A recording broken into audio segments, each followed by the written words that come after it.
Dr. Dave Lucas, and this is a special edition of All Points.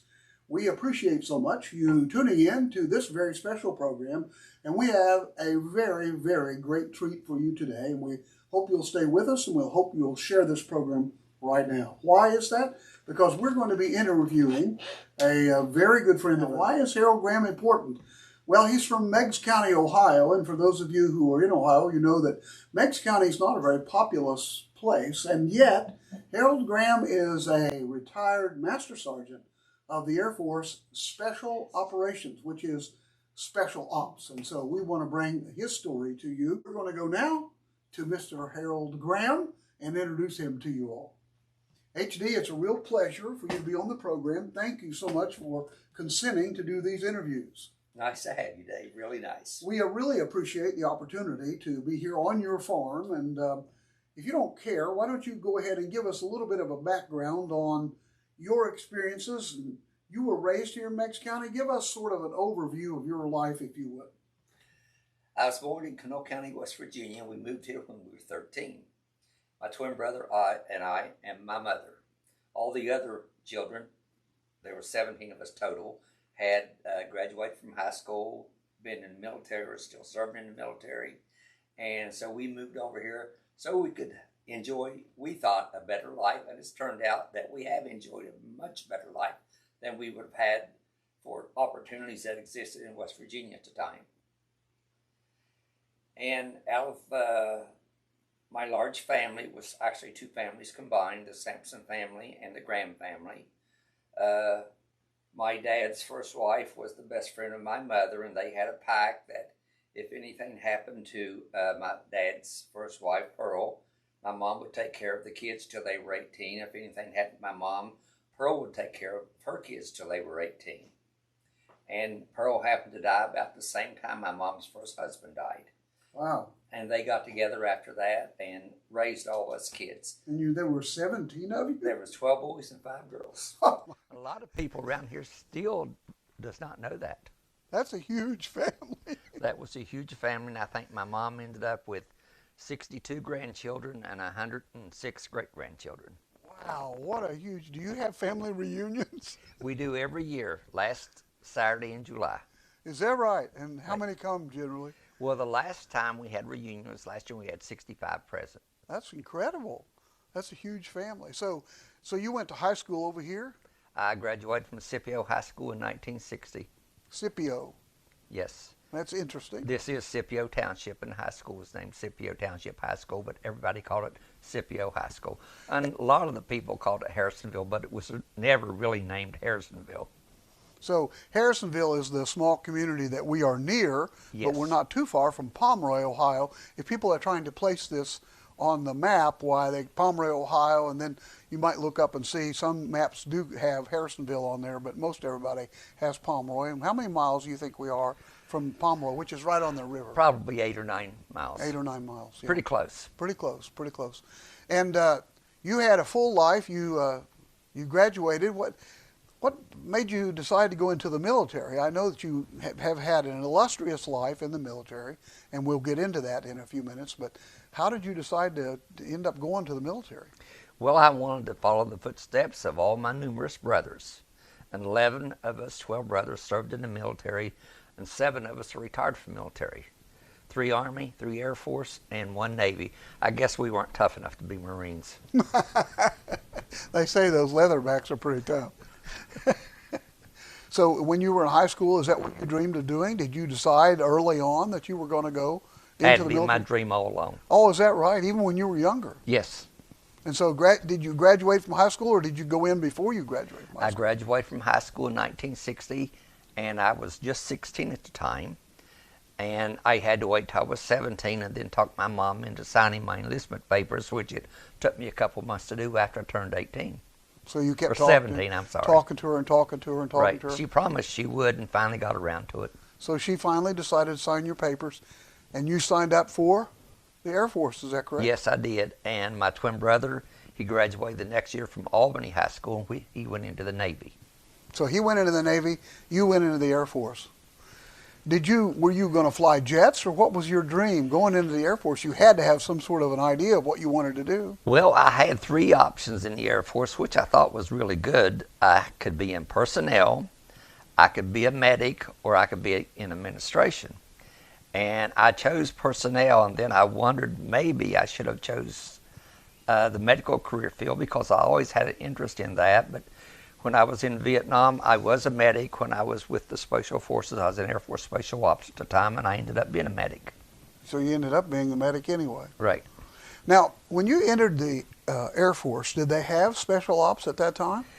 They did, but it was so classified, I didn't know anything about it until 62 when I arrived in Vietnam in October 62. I didn't know the Air Force even had a special operations, but it had been in existence for 6 years at the time. I had never heard of Air Force Special Ops until I met you. I knew that Army had Special Ops, and I knew that the Marines had Special Ops. I know that there was Navy SEALs. I knew all that. I didn't know there were Air Force Special Ops, and that's a pretty special, unique blend of people. Well, it's supposed to be for the tough people. I never really considered myself very tough, but I did have a lot of fights at school because I had to try to protect my twin brother because he was always fighting. If I didn't take his part in a fight, then I would get swished when I got home. Well, how did you end up in special operations? I mean, you signed up for the Air Force, but you didn't know, right? You didn't know special ops existed until you got in there. How did that all happen? Well, my first permanent station was Langley Air Force Base in Virginia, and that's where my brother Jack was stationed at the time. And I enjoyed Langley quite a bit, and I had a friend down there. Her name was Renee Johnson. And I did not know at the time her dad was a full colonel, and he was in charge of assignments at Headquarters Tactical Air Command. And I went out to his house for the second time. He wasn't home the first time. I was invited to dinner. Went out the second time, and we had a very cordial dinner, very nice conversation and so forth. But as I was leaving the home, Colonel Johnson followed me out and told me I was not fit company for his daughter because I was an enlisted person and there's no way I could provide her with the financial backing and support she would need.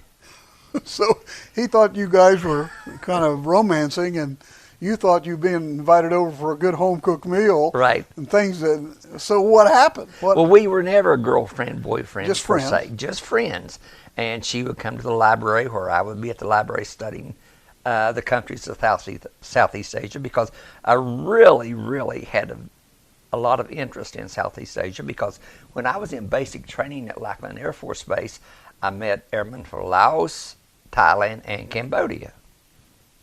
And I thought they were great individuals, and I thought I would really like to visit their countries. That's amazing. That's amazing. So what did he do after he told you you were not fit for his daughter? What happened then? Well, he told me if he ever saw me talking with his daughter again, I would get an assignment I would never return from. Of course, I didn't believe him, but one time I was sitting in the library and his wife was with Renee and I. In fact, she had came in later after his wife had sat down and was visiting with me at the library. And he come in and I happened to glance up the door and I saw him glaring at me. He didn't say anything. He just glared at me, turned around and walked out. And that's the last I ever heard about anything from him. And then we consolidated our base personnel offices into what was considered then a CBPO, Consolidated Base Personnel Office. Instead of having 3 personnel offices on base, we consolidated into 1. And I knew I was going to be surplus because we had 15, 16 people too many. So I volunteered for assignment to Okinawa, the Philippines, and Taiwan. And I got assignment to Naha Air Base, Okinawa about 3 months later. And so there you went. There you left your friend and off you went. Off I went. And the Johnsons, Colonel Johnson and his family were also going to Hawaii. And they departed right after I did. And when I got to Okinawa, I guess I had been there a couple of months, and Colonel Jensen, the director of personnel at Naha Air Base, Okinawa, came up to me and asked me if I was ready for my TDY. Well, I thought I would probably be going to one of the offshore islands around Okinawa because we had a lot of radar units in the various islands around Okinawa, I think like 8 or 9, and we always sent a personnel guy out there every month, and he would go to the various islands and go over personnel matters and finance matters with the Air Force people we had stationed on these various islands. And I thought that's what he was talking about. Well, come to find out, he was talking about a TDY back to the States to attend the Vietnamese language school. So, first of all, what's a TDY for those of us who are novice? Temporary duty. Temporary duty. And that's called TDY in all branches of the military. TDY. It is, in fact, it stands for temporary duty, but you're going to find out throughout the military there are so many nomenclatures that are the same with the branches, but civilians, they have no idea what we're wouldn't talking have known about. what a TDY was. I thought maybe it was an airplane or something. So they sent you to language school. They sent me to Vietnamese language school in Alabama, and it was the short version. It wasn't the long version of the Vietnamese language school, which was a year at Monterey, California at the time. But this was a short version for the people that was going to be advisors in Vietnam, and I had no idea who I was going to advise. I didn't really consider myself worthy of advising anyone on anything at the time. Well, now, what year was this? Can you remember the year? That was July 1962. So this is 1962, long before that conflict really heated up. Because didn't it start heating up around 1965? Right. We were strictly advisors at the time. But do you think they foresaw the involvement? Do you think they saw that coming? Or would you rather not say? Well, I mean, there had to be a reason they were sending you to Vietnamese school and sending you over there to advise. I really do not believe the Kennedy administration saw that coming. Mm. In fact, we were strictly advisors. We were not involved. We could not initiate combat. Mm-hmm. If we were attacked, we could return fire. Mm-hmm. But we had to be fired upon first, Mm-hmm. Verified. Mm-hmm. Sometimes it's hard to verify when people are shooting at you. That's true. But that was the requirement at the time. And I do not believe the Kennedy administration foresaw the developments that took place in '65. And some of those were actually based on intelligence, that we had to beef up our forces or we were going to lose out entirely. And some of the reasons for beefing up the forces, I think, was exaggerated or actually falsified. Mm. Mm. So you went to language school. Did you do well? I did very well to language school. And at the language school, what was amazing, I was the only Air Force person there. There were 2 Marines, and there was, I think, 28 enlisted Special Forces guys and 6 Special Forces officers, young officers except for 1 major. And so you were the oddball out. Yes, and the 2 Marines were all ball out too. And we had a chance at the Vietnamese language school to pull out, just quit and leave. But I had been briefed in Saigon when I first got to Saigon when I first got to Alabama, I had been briefed that I was probably going to end up being an advisor in Vietnam. And I had no intentions of pulling out because I had met the Cambodians and the Vietnamese and the Laotians. And I was really looking forward to serving with those individuals and trying to advise them in any capacity I could. How old were you at this time, do you recall? I was 18 when I went to the Vietnamese language school, and I was 19 when I when I got back from the Vietnamese language school. Wow. And so after you were at language school, then what happened? Where did they send you? Did they send you straight to Hanoi? Or? No, I went back to Nha Ho Air Base, Okinawa, and I was there about a month when I got my first set of temporary duty orders to Vietnam. I see. And it was APO 38. It was a classified location, and no one knew what the name of the location was of APO 38. And in fact, I asked several people. They told me when I got there, I asked the people already there. So I had no idea where it was going. You had no idea where you were going? Except it was Vietnam. You couldn't tell your family? Nope. Couldn't tell my family. So you got in Vietnam? Yes. And how long were you there? I arrived on 29 October 62, and I departed in March 63 on the first TDY. On one of the, over a year. Well, actually, it was just a few months. Oh, I see. Yep, October 62 to March 63. Oh, I see, yeah. Then I was back in Okinawa after that TDY was up for about 6 days, and then I left again for a 179-day temporary duty. And after that was up, then I left for a third temporary duty after being back in Okinawa 2 or 3 days. And after my first temporary duty, when I was leaving, I didn't think the Special Forces would ever want to see this Air Force flyboy again, because they gave me a really hard time when I arrived there in October '62. They gave you a tough time. Oh, they did. They tried their best to make me leave. Now, when I first came to Vietnam in October 1962, I was briefed at Headquarters MAG, it's Military Assistance Advisory Group then. We didn't have such a thing as MACV then, Military Assistance Command Vietnam. That didn't exist. That existed later. So we had Military Assistance Advisory Group, and that was what I was assigned to, Headquarters United States Air Force. And Headquarters Command was at the Pentagon at the time. And so how long did you dance back and forth between Okinawa and Vietnam and other places in Vietnam? Did you keep going back? I was there on 4 different TDYs, and it ended up being about 455 days. So over a year total. Yeah. I went there in October '62 and left November '64 permanently. So I was there the calendar months. I was there about 25 months. That's right. So why do you think that they moved you out of there right at about the time that all really heated up? Why do you think that happened? They had plans for you somewhere else? Well, because my tour in Okinawa had ended. I see. And I had, the Special Forces actually wanted to make me a permanent duty or permanent assignment to Quin Yon so they could work with me on a permanent basis.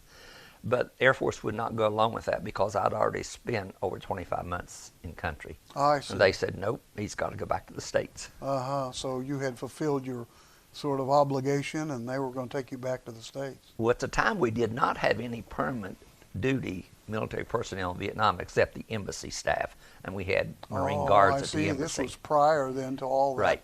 conflict. Did you see it coming then when you started to leave? I saw some things we were doing that I did not see how the forces we had could do everything assigned to us to do. So, yes, I personally felt that it was going to be a big build-up, and it was going to really escalate, and it did. Boy, it surely did. Well, I, on behalf of many other people that are watching the program, want to thank you for your service, for everything that you did. That's pretty amazing, really. And that's not the end of the story, is it? No, that's just the beginning. That's actually just the beginning of the story, isn't it? So after Vietnam, then where did you go? I mean, that's exciting enough and wondrous enough. Where did you end up after that? I went to Lockbourne Air Force Base, Ohio. And Lockbourne Air Force Base, Ohio, I was initially in personnel, and then I became a loadmaster on C-123 and C-130 aircraft. Now, a loadmaster, is that the person that keeps inventory of everything coming in and going off the plane, or exactly? And make sure everything is tied down.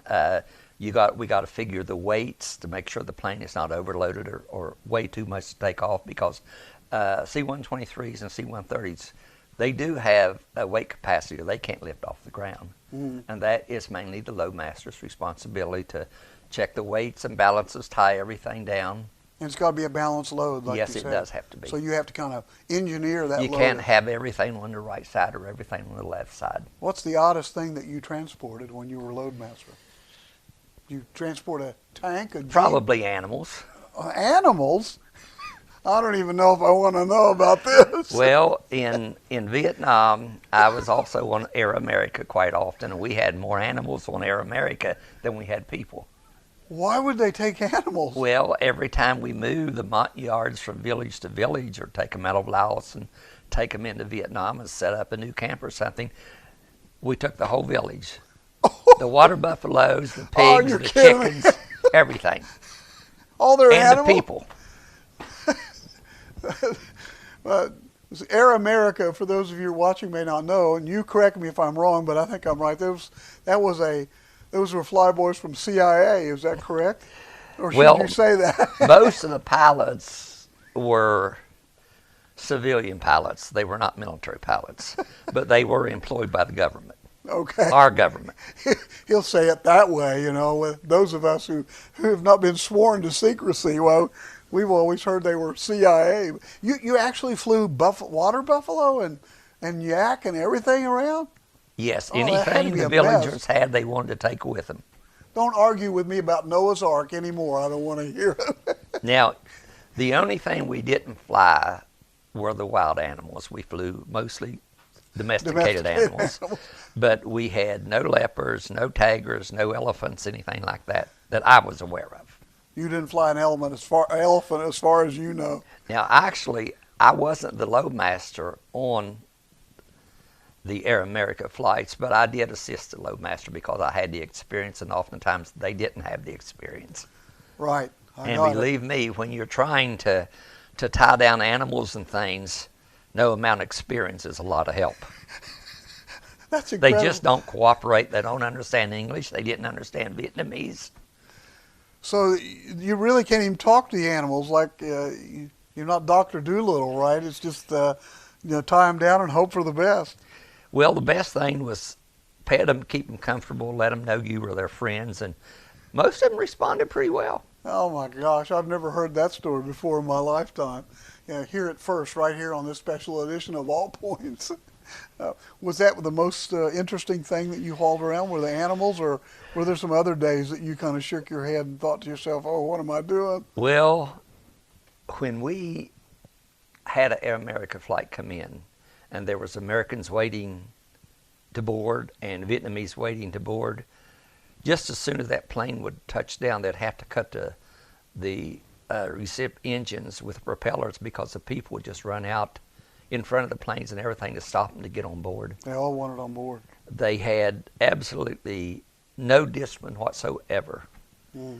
And once in a while, the loadmaster of the particular planes would try to load the Americans first, but invariably the Vietnamese would sneak around and get on board somehow. They'd get on there no matter what. Right. That's And incredible. at times it was to their detriment, Mm.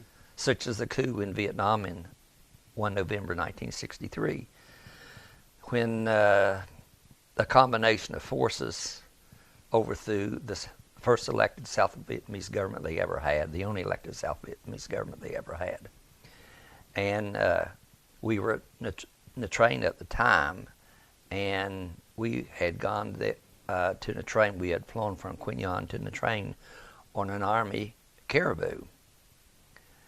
And that sounds like an animal, but it was actually a propeller. I think it was a dual engine cargo plane. And when our plane right before we got to Nha Trang, we developed engine problems, and one of our engines had to be turned off because it was leaking fuel really bad. So we knew when we got to Nha Trang, we were going to have an engine change. So there was about 10 Americans on the flight at the time, and probably 25 Vietnamese. And when we landed, we were all ordered or told to get off the plane because it wasn't going any further. And then a C-123 came in from down country, southern part of the country, someplace to pick us up to take to Saigon. And when it landed, they taxied over to where we were standing at the terminal, and the loadmaster got off, and he told me, go ahead and find a seat.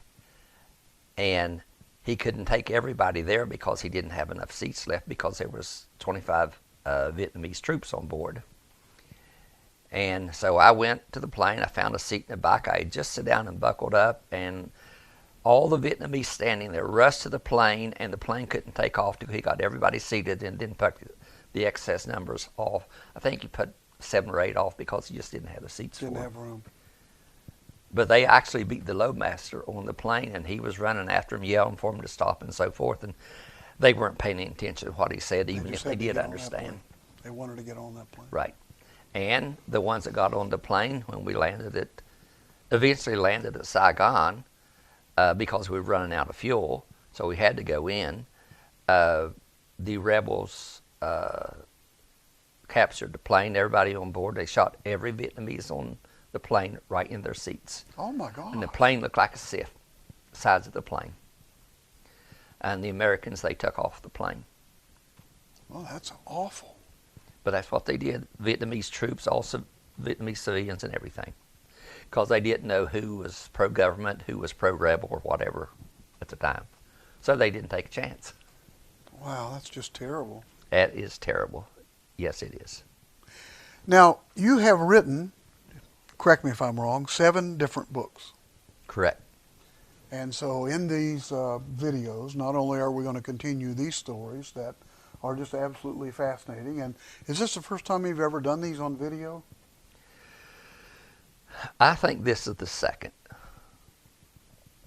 I forget who did a video on it, but somebody did a video, but it's getting to the point, my memory's not the greatest anymore. Well, we wanted to get this down so that people not only in Ohio know about your heroism, and you say you're not a hero, but I hold you up as a hero, and people can know the truth because you just speak frankly about things, and you're well guarded when you have to go into a little bit of clandestine talk. You're able to do that without saying, Dave, I won't talk about that. So I appreciate it. You've got 7 different books. We're going to take each book one at a time, and that'll be after this segment, that'll be 8 more segments, and then we're going to do a close, because as we close, I'll be wanting to point out your beautiful, you've got memorabilia and all kinds of things, and a shadow box that I think your wife gave you and so forth. So we're going to cover all of that. And so we want to tell you how much we appreciate it. And we'll want everybody to tune back in for segment 2. This is the introduction segment for Harold Graham. Do you prefer HD? I've heard people call you HD, and some people call you Harold. I'm not sure which way I should go. Well, in Vietnam, of course, most of us have first name, middle name, last name.